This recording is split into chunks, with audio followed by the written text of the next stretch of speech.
Et salut, on est de nouveau ensemble. Je voulais juste baisser un peu le tableau. On va parler de la production écrite. Et oui, sur l'écran, tu peux voir production écrite et production orale. Tu vas voir pourquoi un peu plus tard.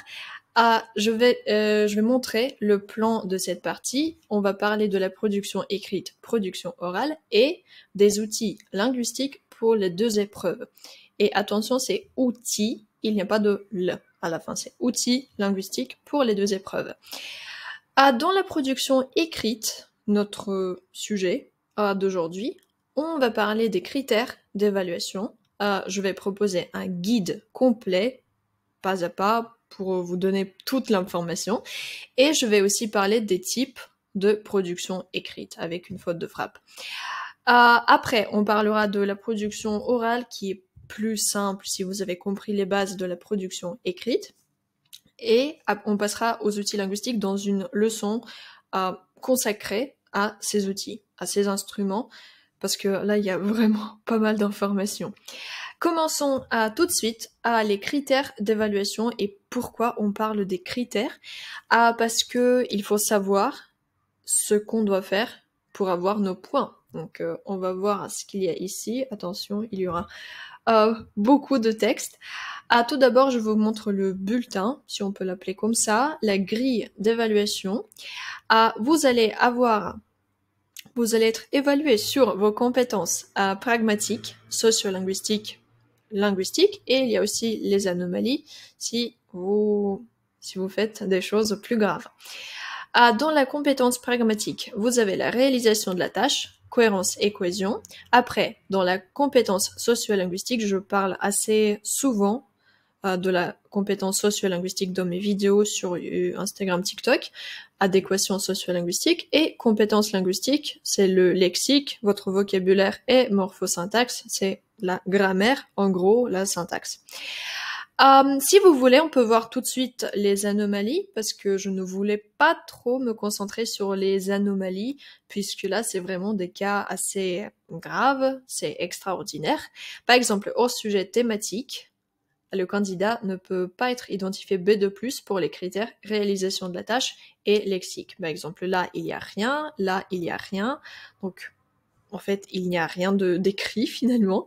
Hors sujet discursif, le candidat ne peut être identifié ni B1 ni B2, excusez-moi, plus pour les critères réalisation de la tâche et cohérence et cohésion.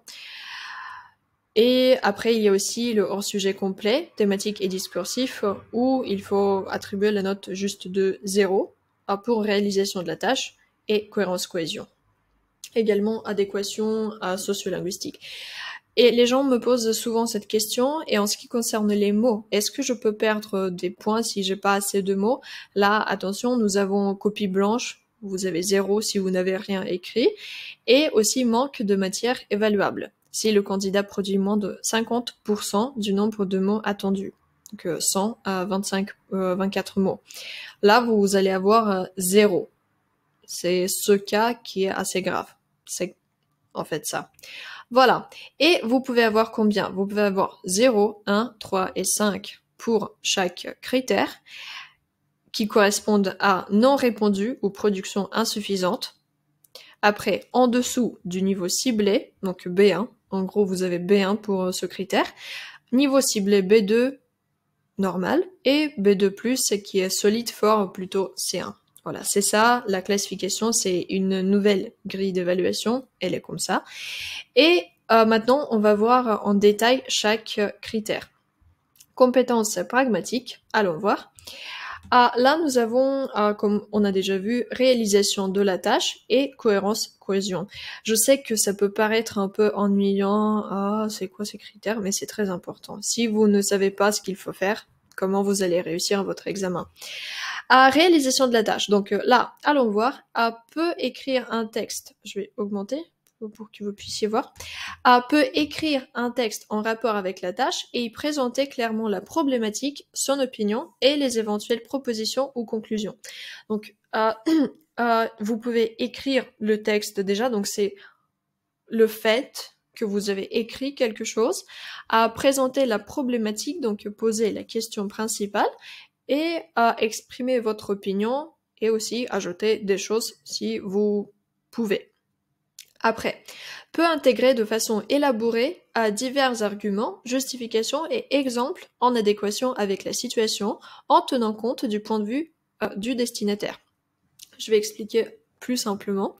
Là, il faut juste avoir une bonne argumentation et donner plus d'exemples, le plus d'exemples possible. C'est ça. Donc, le premier point, c'était la deuxième chose, c'est d'avoir une argumentation solide et cohérente.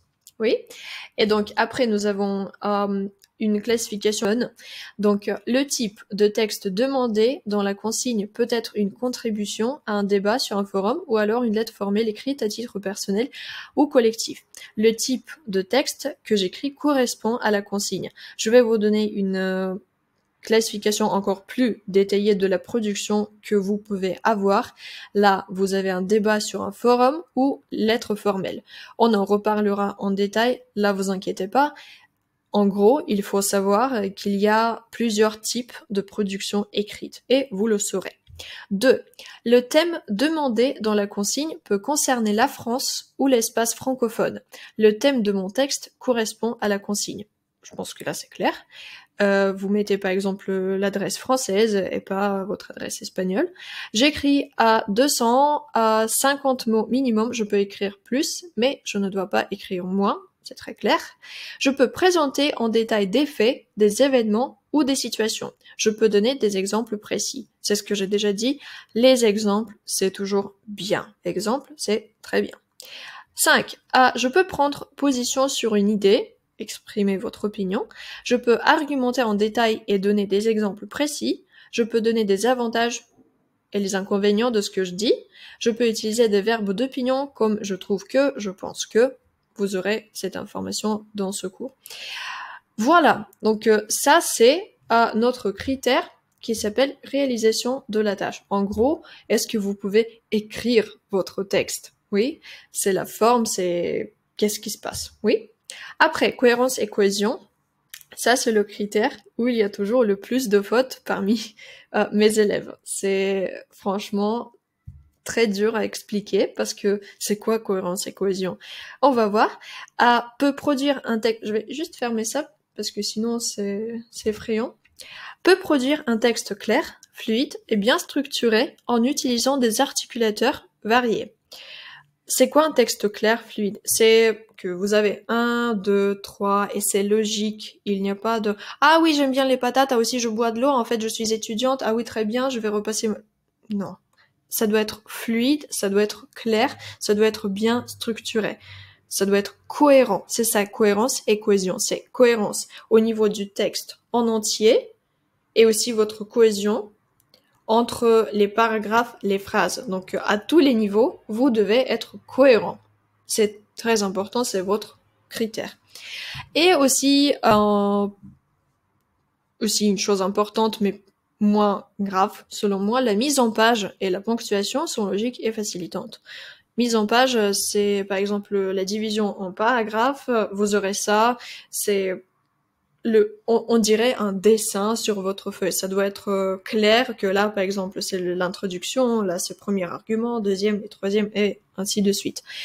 Et les détails de ce critère, je peux structurer mon texte, il y a des paragraphes, justement c'est ce que je viens de dire, introduction, développement, conclusion.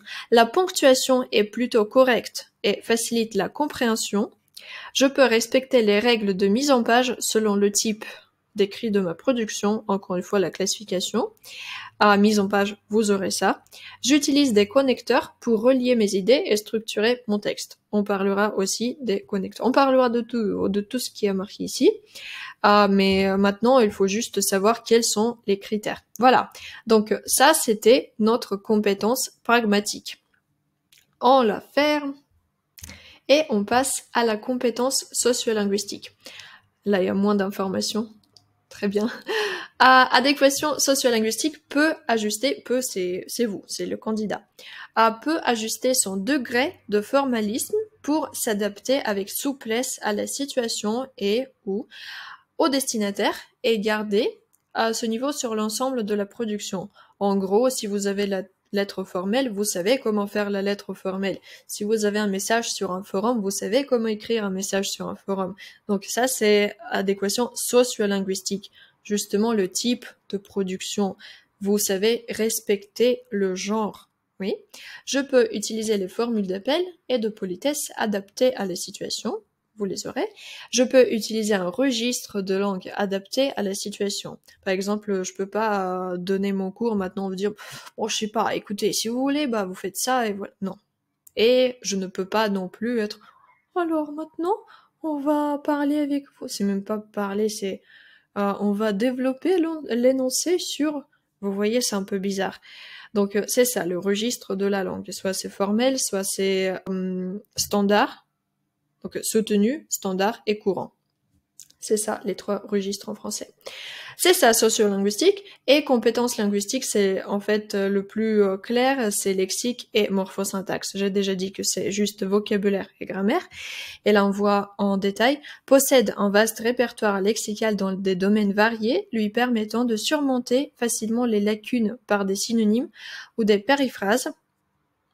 Des maladresses non systématiques peuvent encore se produire ponctuellement, mais ne gênent en aucun cas la compréhension. Et l'orthographe est juste, même si des erreurs peuvent se produire sur un lexique plus complexe. Voilà, ils sont même assez souples là-dessus. Et quels sont les détails pour le lexique ? En fait, c'est pas extraordinaire ici. J'utilise des mots de niveau B2 adaptés à les situations. J'évite les répétitions, ça c'est très important. J'évite les répétitions, j'utilise des synonymes. J'en ai déjà parlé dans mon blog, par exemple. D'autres mots qui veulent dire la même chose. Les mots que j'utilise existent et sont correctement choisis. En fait, là, c'est une phrase qui est liée à la grille d'évaluation qui était utilisée avant, parce qu'il y avait aussi le critère maîtrise du vocabulaire. Donc c'est un mot qui est cool, qui est intéressant, mais qui doit être bien utilisé dans les situations correctes. Maintenant, il n'y a plus ce critère explicite, on va dire, mais quand même. Mes erreurs dans le choix des mots ne gênent pas la compréhension, la même chose. Je peux orthographier correctement la plupart des mots du niveau B2. C'est ça le lexique. Et la grammaire, c'est presque fini. Morphosyntaxe a un bon contrôle grammatical dans l'ensemble et fait preuve de variété dans ses formulations. Donc il faut avoir plein de structures intéressantes. Des erreurs non systématiques peuvent encore se produire ponctuellement, mais elles ne gênent en aucun cas la compréhension. Et voilà. Je peux faire des phrases simples du niveau B2, je peux faire des phrases complexes de niveau B2, c'est-à-dire des phrases longues avec plusieurs verbes conjugués. Je peux varier entre phrases simples et phrases complexes. On en reparlera parce que c'est pas difficile non plus. Je peux utiliser les temps du passé composé imparfait plus que parfait. Je peux utiliser le conditionnel et le subjonctif. On abordera avec vous l'inventaire linguistique. Vous préparerez en avance les structures intéressantes et vous ajouterez aussi le conditionnel et le subjonctif. Il faut l'utiliser, enfin les deux, si vous voulez avoir des points plus élevés. J'accorde les verbes, noms et adjectifs en genre et en nombre. Voilà. Donc ça, c'est les connecteurs, les critères. C'est des formations déjà. Ça, c'est les critères que nous devons satisfaire, on va dire, pendant l'examen. Et je sais que c'est un peu ennuyant d'écouter, de lire ça, mais maintenant, on sait sur quoi on doit se baser pour avoir le résultat que nous voulons avoir. Oui. Dans la prochaine vidéo, on va passer au guide. Non, c'est vrai, je veux pas spoiler. Et après, les types de production écrite. Et dans le guide, on respectera les critères qu'on vient de voir avec vous. Et on verra comment on peut utiliser toutes ces connaissances dans les types de production écrite. Donc là, passons à notre prochain cours et à très bientôt.